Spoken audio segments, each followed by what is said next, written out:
2 लाख मागितले गेस्ट हाऊसच्या तिथं म्हणतो ना त्या देवगावच्या सभेमध्ये परत माझ्या दोन्ही पुरींची शपथ घेतो. दोन्ही तू घे तुझ्या पोरांची शपथ घे. माझ्या दोन्ही पुरींची आई बापांची शपथ घेतो. तुझ्याकडे आजपर्यंत सुद्धा पैन नाही मागितला. तू घे तुझ्या पोरांची शपथ. चल शपथावर नाही सांगतो तुझ्या पोरींची शपथ घे. माझ्या पोरींची शपथ घेतो. बाबा काय नाव तुझं? अकोल्याच्या चौकात शपथ घेतो का तुझ्याकडे आजपर्यंत सुट्टा कॉइन नाही मागितलं मी. मग कशासाठी चालू आहे तुझं हे? कोणी मागितले पैसे? कशासाठी चालू नाही, आहे? तू सांगतो. तू घे ना शपथ. साहेब अर्ज कधी आलाय? नाही, तू घे ना शपथ. तो पोराची का हे घेतलं? बाबा सगळा देश संविधान म्हणतात तो संविधान म्हणून चाललं. नाही मग तो कसा चालतो? ज्ञानेश्वरीची शपथ साहेब तुम्ही मग त्याला काय म्हणता का तू काल शक्ती घ्यायला लावतो? हे चुकीचं आहे तुमचं असं म्हणणं. नाही तो मला शक्ती घ्यायला लावतो. मी सांगतो ना मी यांना चौकात शपथ घेतो. मुलांची शपथ घे. तुमचं चुकीचं आहे. स्टेटमेंट चुकीचं आहे. साहेब ऐका ना. नाही तुम्ही माझा आहे ना साहेब त्याला काय करायचं करू द्या. म्हणजे त्यांनी मला शपथ घ्यायला सांगितलं. मी सांगतो अकोल्याच्या महात्मा फुले चौकात शपथ घेतो. म्हणजे याला वाटत यांनी घ्यावा ना शपथ. अकोल्याच्या महात्मा फुले चौकात यावा म्हणा सुनीलनं माझ्याकडे पैसे मागितले अशी शपथ घ्यावा.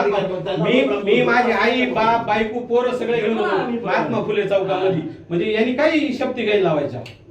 शब्दाचा विषयच नाही. शब्द म्हणजे खोटं बोलायचं पण फार रिटून बोलायचं असं त्यांनी चालवलं. साहेब करून टाका कारवाई. मग काय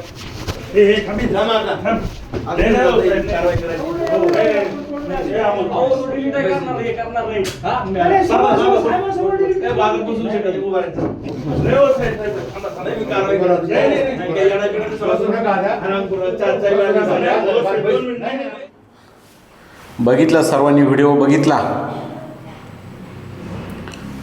हा सांगतोय का सुनील चासकरनी 2 लाखाची खंडणी मागितली आणि मला शपथ घ्यायला लावतोय पोलीस स्टेशनमध्ये.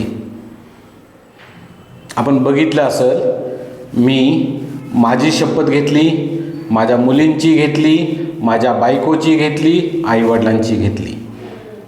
पोलीस स्टेशनमध्येच घेतली असं नाही. मी त्याला तिथंही सांगितलं का मी फक्त पोलीस स्टेशनमध्ये शपथ घेत नाही तर महात्मा फुले चौकात येऊन तिथंसुद्धा शपथ घेतो का मी तुझ्याकडं आजपर्यंत 2 लाख काय 2 पैसेसुद्धा कधी मागितले नाही. पण तू हा खोटा आरोप माझ्यावरती का करतोय? तुझे काही ते नको ते चाळे लपवण्यासाठी? तू या तालुक्यातील लोकांना त्रास दिला, तो त्रास मला देण्यासाठी? आणि तुला काय वाटलं रे? तू भांगरे कुटुंबाला पैशासाठी हे केलं असेल, पिचड कुटुंबाकडून पैसे घेतले असतील किंवा लांबटे कुटुंबाकडून पैसे घेतले असतील किंवा बघ हे तर तुला चांगलं माहिती आहे. रात्रभर किंवा दिवसा आम्ही शेतकऱ्यांनी उसाला पाणी भरायचं. तिकडं बिबटे आमच्या बोकांडी बसला तरी हरकत नाही, आम्ही उसाला पाणी भरायचं. आणि तू इकडं गायकरांना अण्णा अण्णा बोलायचं आणि आमच्या ऊसाचा रस तू इकडं कारखान्यात प्यायचा. अरे बाबा आमचा कारखाना हा काही अंशी तोट्यात जायला तू सुद्धा जबाबदार आहे. तुला हेही सांगतो का गायकरांकडून तू कोणत्या कोणत्या दिवशी किती किती रकमेचे चेक आणलेले याचे सुद्धा पुरावे आहेत. आणि तू हेच समजू नको का तू यांनाच त्रास दिला असेल. तू तालुक्यातला एकाही व्यक्तीला सोडलं नाही. पण एवढंच नाही तर तू तालुक्यातील महिलांना सुद्धा त्रास दिला. त्या महिलाही मी समोर आणतो. आणि तुझ्या अपेक्षा किती रे? तुझी काही 500, 1000, 10,000ची अपेक्षा नाही आहे. 50,000, 1 लाख, 2 लाख. अरे ह्या व्यावसायिकांनी कुठून पैसा आणायचा? एवढं तुला द्यायचा कशासाठी? आणि तुझी एवढी भूक कसली रे? तुला जगायला एवढे कशाला पैसे एवढे लागतात? पैसे जगायला अत्यंत कमी पैसे लागतात.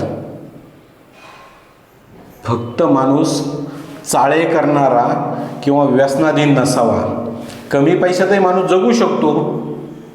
आणि काय रे तू म्हणतो का मी भूमिहीन आहे, मग ही कोट्यावधीची प्रॉपर्टी उभी राहिली कशी? तुला सगळ्याचे उत्तरं द्यावे लागतील. आणि तुझा गैरसमज हा झाला का मी तालुका बोटावरती नाचवला तर सुनील चासकर किस ... की पत्ती हेच तुला वाटलं का मी याला असंच गुंडाळन आणि मी म्हणजे काही करू शकतो, असे तुझी एक तो चुकीचा गैरसमज झाला. बघ, एखाद्या मोठ्या जहाजाला आहे ना एखादं छोटं छिद्र आहे ना ते बुडू शकतं. मग आता तू तेच समज, तुझं जहाज कितीही मोठं असलं ना त्याला बुडवायची क्षमता माझ्यात आहे. आणि हा तालुका क्रांतिकारी तालुका आहे हे तू विसरू नको. तू आजपर्यंत जे चाळे केले किंवा ज्यांना ज्यांना लुटलं असेल, खरं तर मलाही मोठा हा प्रश्न पडला का ह्या लोकांनी सहन का केलं. आम्हाला तर तुझ्याकडे पीठच मागायचं नाही, तर मग तू केलेला अन्याय का सहन करायचा रे.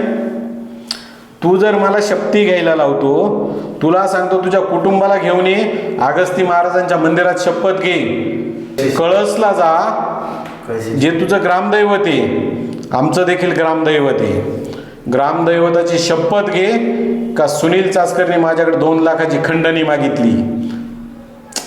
बघ, हा विचार कर रे, जगायला कमी पैसे लागतात. स्वतःच्या कुटुंबाला निदान प्रामाणिक काम केलेल्या कष्टाचं तरी खायला घाल. लोकांना त्रास देऊन आपलं घर भरण्यात अर्थ नाही. आणि चांगले चांगले चुकीच्या मार्गाने जाऊन संपलेले, तू मला नडण्यात बिलकुल अर्थ नाही. माझा हा धंदा नाही आहे, माझा हा व्यवसाय नाही आहे. तुझा तो व्यवसाय आहे, तू तो धंदा मांडला आहे. आणि हा तुझा धंदा जास्त काळ चालत नाही. तू ह्या तालुक्यात महिलांना देखील त्रास दिला रे. फक्त पुरुषांना त्रास दिला असं नाही, महिलांना देखील त्रास दिला. त्या सर्वांना समोर आणतो मी. आणि माझं या व्हिडिओच्या माध्यमातून जाहीर तालुक्यातल्या सर्व नागरिकांना आव्हान आहे, यांनी ज्यांना ज्यांना या तालुक्यात लुटलंय, ब्लॅकमेलिंग केलंय, या सर्वांनी या. आपण याला धडा शिकू. याला घाबरायचं काम काय आहे. याला जोपर्यंत जशाच तसं उत्तर देत नाही तोपर्यंत हा म्हणजे वाल्मिक कराड होईल. ह्या वाल्मिक कराडला जशाच तसं उत्तर दिलं गेलं पाहिजे. हा क्रांतिकारी तालुका आहे, का नाही सहन करायचा. बिलकुल सुट्टी नाही तुला. जशाच तसं तुला उत्तर दिलं जाईल. तुला माफी पाहिजे तर सरळ समोर येऊन सांग, चूक झाली माझी, माफ करतो तुला. पण तू एक खोटे नाटे आरोप हे बंद कर. आणि तू काय बोलतात या लोकांना, सूर्याची पिसाळ. बघ रे बाबा, हे सूर्याची पिसाळ तू किती उभे केले ना, बघ मला जे सत्य आहे तेच समोर आणायचं आहे. तुला जे घडलंय ते घडलंच नाही असं दाखवायचं आहे. त्यामुळं तू माझा नाद करू नको. मी मराठा आहे, बिलकुल माझा नाद करू नको. तुला सुट्टी नाही म्हणजे नाही. तुला माफी लागत असेल तू स्पष्ट आणि क्लिअर सांगायचं तू ह्या चुका का केल्या. 2 लाखाची खंडणी कुठं मागितली किंवा 6 महिने मी तुला काय त्रास दिला. अरे 6 महिने सोड रे, 6 सेकंद तुला त्रास दिला नाही. आणि जो त्रास द्यायचा मग रे, पाठीमागून वार होणार नाही. वार हा समोरासमोर, पाठीमागून वार नाही. जे आहे ते समोरासमोरची लढाई. चल भेटू.